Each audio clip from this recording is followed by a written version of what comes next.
Kia ora mai whānau, haere mai, welcome. You're listening to Lilia Tarawa, a TEDx speaker and #1 best-selling author.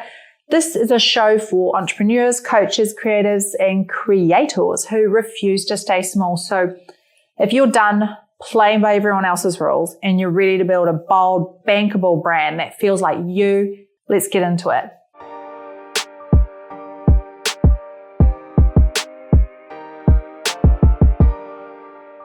You do not need a giant following. You do not need paid ads. You don't even need a perfectly polished brand. What you do need, what you already have, is the single most valuable asset in your business, and chances are you're ignoring it. It is your story, and it could literally be worth millions. Look, the other day, I spent probably like 4 hours because I was like, right, my coaching program needs a new logo. I'm relaunching my website, getting it redesigned. So I'm going to spend 4 hours trying to make a logo. And, I'm a graphic designer, have been for many, many years. I was sitting there thinking, what am I wasting my time on? A logo never helped me get paid. It never helped me land keynote stages. It never helped me sell books. I didn't need a logo for those things. I only needed my story. And so the same thing is true for you. If you're, instead of wasting months tweaking Canva templates or building funnels, and I'm not saying funnels don't work, you need funnels too, but or you're overthinking your logo, what you need to do and what makes clients line up is how powerfully you are telling your story in your brand. Is your story in every single piece of your brand? Your story is your currency, and either you trade it with the right audience or you stay broke trying to buy attention from the wrong one. And when I say broke, I mean broke in a mindset that keeps you time poor, in a life that makes you unhappy, inside relationships that keep you trapped in an identity where you're slaving for the wrong attention, that doesn't attract wealth and keeps you in a broke mindset. By the way, if you like that riff, my tane, my man, he came up with that one. And he thought he was very, very clever. So I hope he appreciated it, because he would like to be appreciated for it.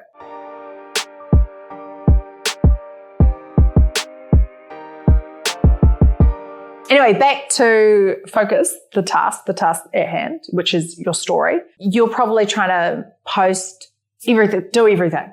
Post consistently, chase hashtags, and you throw money at ads, and you're still feeling invisible. And that's the thing, we can do all these things. And the thing is, we shouldn't still be invisible when we're doing them. Those things should be a secondary thing that happens to prop up the premium brand you already have through the story that you've crafted. So if your calendar isn't filling with the right kinds of clients that you want, and you're doing all these other things, there's probably just this one piece missing. And that's what this episode is all about. Because when those keynote stages, they feel out of reach, and then every time you scroll Instagram, it looks like someone else is racing ahead while you're stuck spinning your wheels. It's not because what you have isn't what the market needs. It's just simply because you're doing all these other things and you're just missing that one little piece, that one piece of the puzzle, which is what we are here to talk about. So, I've been there where you're at. When I started, I had 200 followers, and I think my first social media webinar that I ever did, there was I think I got paid $200 for it. That's it. And then, just within months of sharing my story, I was paid 2 months worth of salary just from one stage, one keynote stage. And not because I had a fancy funnel, not because I had thousands of likes, but I leaned on the one thing that no one could copy. And that's my story. And the truth is, I nearly didn't share it. I think a lot of people look at my story and they're like, well, you grew up in a cult, so you've got a story to tell. And I'm like, well, to me, it was normal. So to me, it wasn't really a story. It was simply my life. I didn't think it was that amazing. And so I thought at the time, who cares? Like, am I even good enough? Like, and then there was also this, what if people judge me? And that fear of being seen, like really seen, it's real. And even especially when you come from a place like Gloria Bell, because they're so separate from the world and so different. Even though for me, it was just like my normal life. But, that fear of being seen and that fear of being accepted, it's also the wall between you and the empire that you want.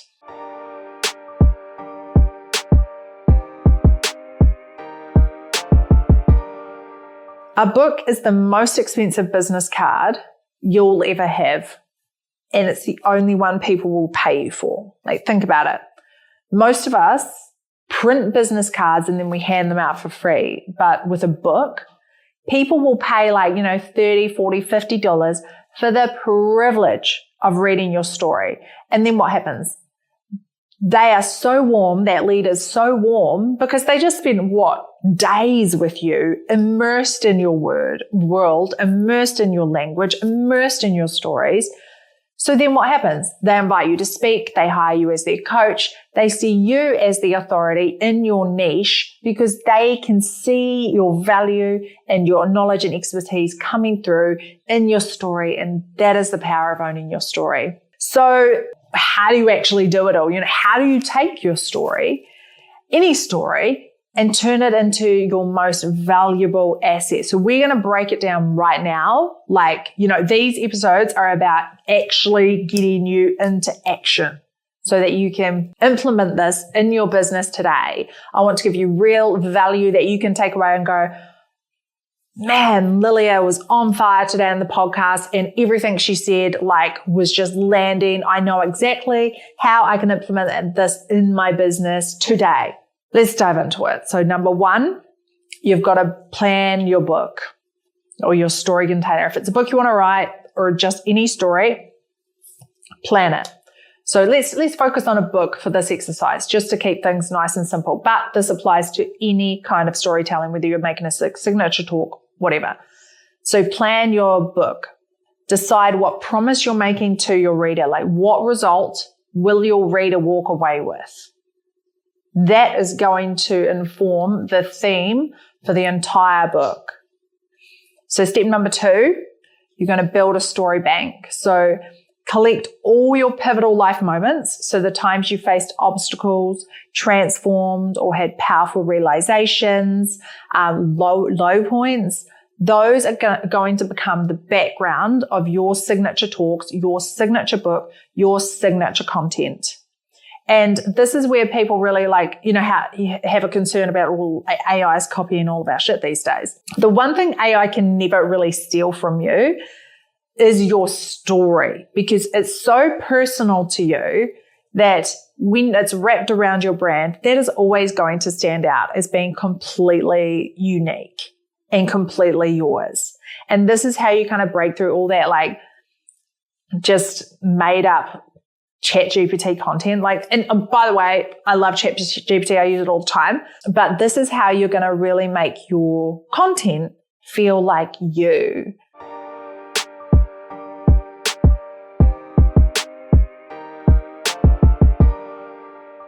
Anyway, step number 1, we had plan your book. Step number 2 was create your story bank. Step number 3, you need to create a skeleton. So just like building your house, your story needs a structure. So outline chapters or sections based on the key takeaways your audience needs.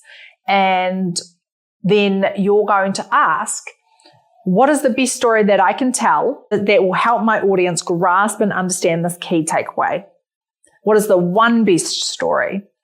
You often don't need a lot of stories.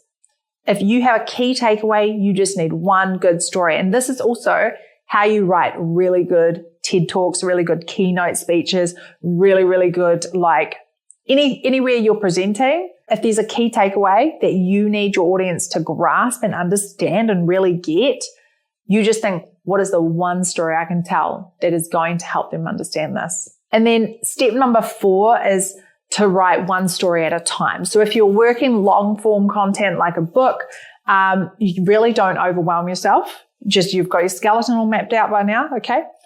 All you got to do is write one story at a time. So the best way that I find to do it is to record it on audio, transcribe it, and rewrite it. Like, honestly, there are so many AI tools these days that you can use to record your stories.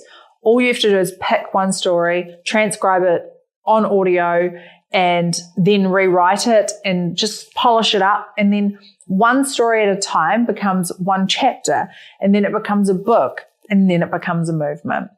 So step number 5 is to position this as your authority. So once your story is crafted, you're going to get it out in the world and you're going to use it everywhere. Like, use it on your website, use it on your speaker pitch, your podcast, guest spots, everything. This isn't just storytelling for the sake of it. This is brand positioning. That's what's going to get you paid. Let me land this plane. You do not need to be everywhere. You do not need thousands of followers to make money. You need to own your story and share it like the multi-million-dollar asset it is, because here's the truth. Stories don't tell themselves. Books don't write themselves. Speakers don't wait to be discovered. They choose to be heard. They take their story to the world. So ask yourself, am I ready to stop ignoring my greatest asset?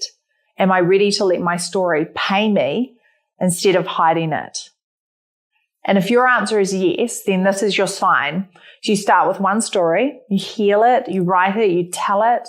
And if you're ready to go deeper, that's exactly what I help people do. So you take their story, position their brand, land high paying stages clients, get paid using their stories. So you can DM me the word podcast on Instagram at Lilia Tarawa.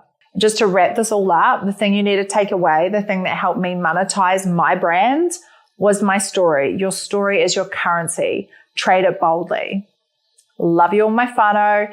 Take very good care of yourself. Let's go tell some stories.